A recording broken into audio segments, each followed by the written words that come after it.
शहीद आज़म भगत सिंह का नाम सुनते ही हर भारतीय के खून में देशभक्ति का तूफान उमड़ पड़ता है। मात्र 23 साल की आयु में वे हंसते हंसते फांसी के फंदे पर झूल गए।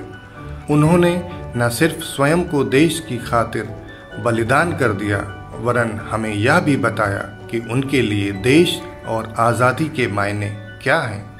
यही कारण है कि उनके विचार हमें आज भी प्रेरित करते हैं, हमारा मार्ग प्रशस्त करते हैं। हमें उम्मीद है कि उनके ये प्रेरक विचार आपको अवश्य पसंद आएंगे।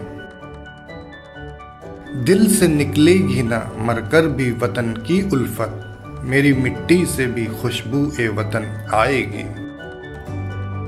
लिख रहा हूं मैं अंजाम जिसका कल आगाज आएगा, मेरे लहू का हर एक कतरा इंकलाब लाएगा।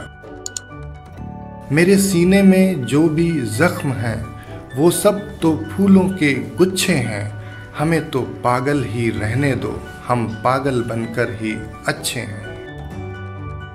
मेरी भावनाएं मेरी कलम से इस तरह रूबरू हैं, अगर मैं इश्क भी लिखना चाहूं तो हमेशा इंकलाब लिख जाता है।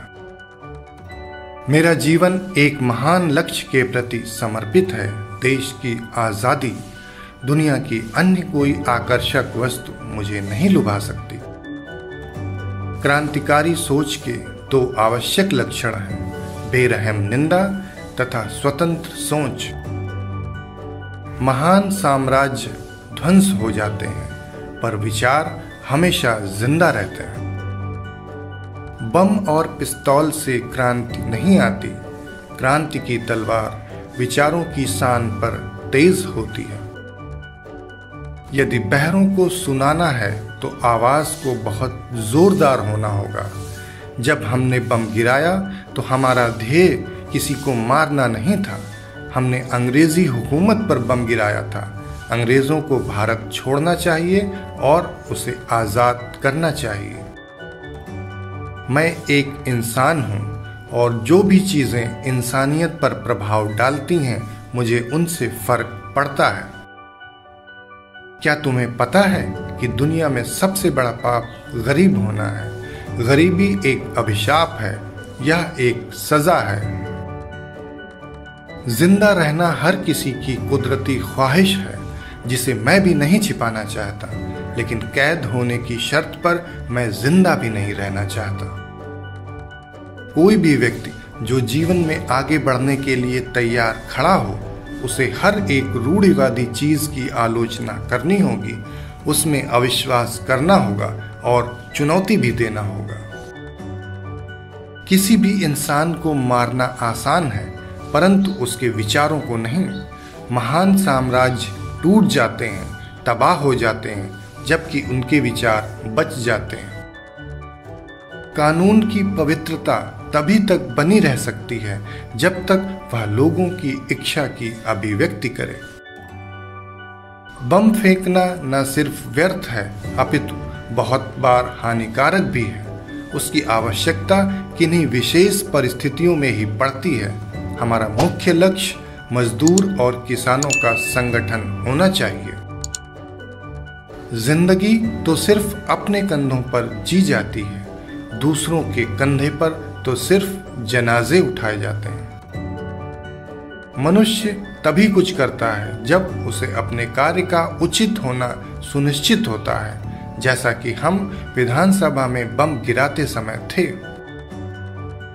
आमतौर पर लोग जैसी चीजें हैं उसके आदी हो जाते हैं और बदलाव के विचार से ही कांपने लगते हैं।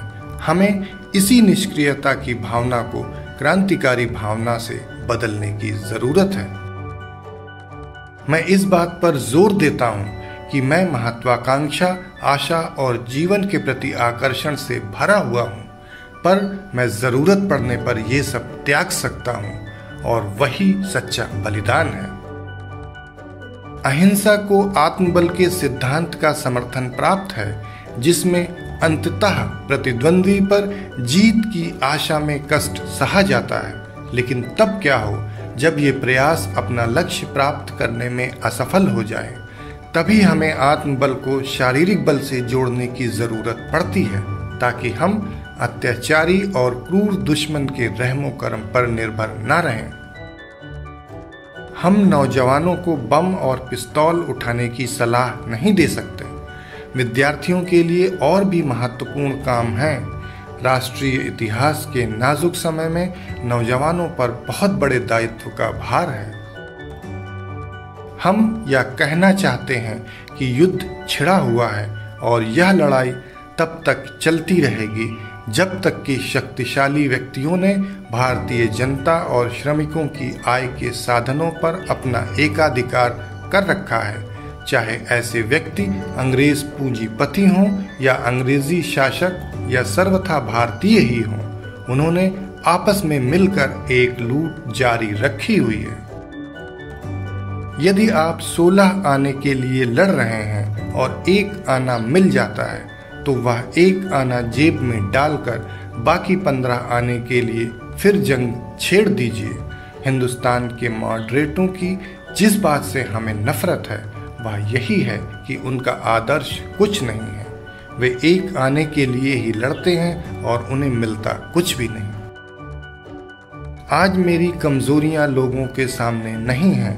अगर मैं फांसी से बच गया तो वे जाहिर हो जाएंगी और इंकलाब का निशान मध्यम पड़ जाएगा या शायद मिट ही जाए। लेकिन मेरे दिलेराना ढंग से हंसते हंसते फांसी पाने की सूरत में हिंदुस्तानी माताएं अपने बच्चों के भगत सिंह बनने की आरजू किया करेंगी और देश की आज़ादी के लिए बलिदान होने वालों की तादाद इतनी बढ़ जाएगी कि इंकलाब को रोकना इंपीरियलिज्म की तमाम शैतानी कुव्वतों के बस की बात न रहेगी। मैंने जीवन में कभी वाहिगुरु को याद नहीं किया। कई बार तो मैंने देश की अवनति और लोगों के दुख के लिए उन्हें दोषी ठहराया है।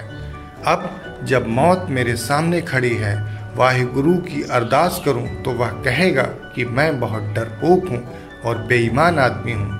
अब मुझे इस संसार से वैसे ही विदा हो जाने दो जैसा मैं हूं। मेरी क्रांति यह नहीं कहेगी कि भगत सिंह कायर था और उसने अपनी मौत से घबराकर वाहिगुरु को याद किया था।